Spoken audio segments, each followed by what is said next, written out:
Welcome to Collecting Classic Cassettes. This is my show where I pull classic hip-hop and R&B cassettes from my own collection, and I give like a brief description of them and how they did and things like that. So thank you for joining me today. Now today's classic cassette is the Beastie Boys' License to Ill. Now the Beastie Boys, as most of you know, are an American rap rock group.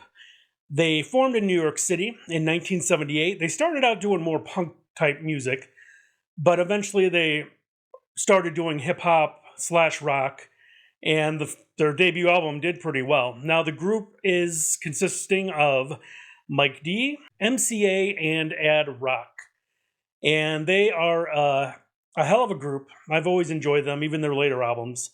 But License to Ill is their debut album, and it was released on November 15th, 1986, and it was released by Def Jam and Columbia Records.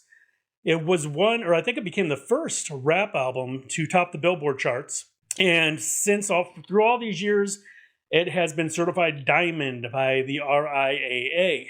So that's a really big deal. Now, the album was produced mainly by Rick Rubin.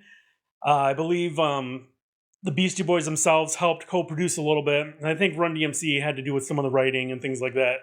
So that's kind of interesting. Now, there were many singles released for this album, like a ton of them. So let's start with the first one, which is Hold It Now, Hit It. This single hit number 41 on the Hot Dance Music charts and 55 on the Hot Black Singles charts. The next single was Paul Revere. This reached number 41 on the Hot Dance Club Play charts and 34 on the Hot R&B Hip Hop Songs charts. The next one was The New Style. This is one of my favorite songs. It hit the Hot Black Singles chart at 22, and then it reached 20 on the Hot Dance Music charts and 41 on the Hot Dance Club Play charts. The next one was Brass Monkey, which reached 48 on the Billboard Hot 100 and 83 on the Hot R&B Hip Hop Songs Billboard charts. The next one was Fight for Your Right to Party. It reached number 7 on Billboard's Hot 100, and it also charted in 10 other countries, so that was a big hit for them. The next one was No Sleep Till Brooklyn, which charted in 5 different countries, and the last single they released was Girls, and that charted really well in New Zealand and in the UK. I was 12 years old when I got this cassette, and I loved it. This and the Run DMC album, Raising Hell, I listened to back to back, and I know both albums word for word. Every single freaking song I know. Now let's go through some of the songs. Of course, there's Rhymin' and Stealin', which is a good song. I always liked it.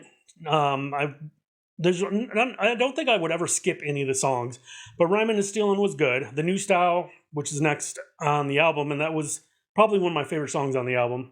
She's Crafty is good, definitely. Posse in Effect is good. Slow Ride is good.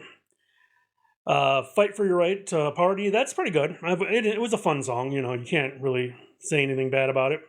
No Sleep Till Brooklyn is good. Paul Revere, that was a big hit, and I enjoyed that one. Brass Monkey was good. Hold It Now, Hit It is good.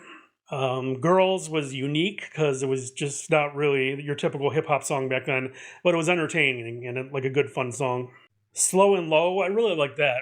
And interesting fact on that, Run DMC originally recorded that song, but they didn't do it for some reason, so it was given to the Beastie Boys. But there is a version out there on one of their albums, Run DMC. So I guess they did use it, but the Beastie Boys kind of remade it a little bit, but it's basically the same lyrics and everything. So that's kind of interesting. And Time to Get Ill is the last song on the album, and I always enjoyed that song a lot.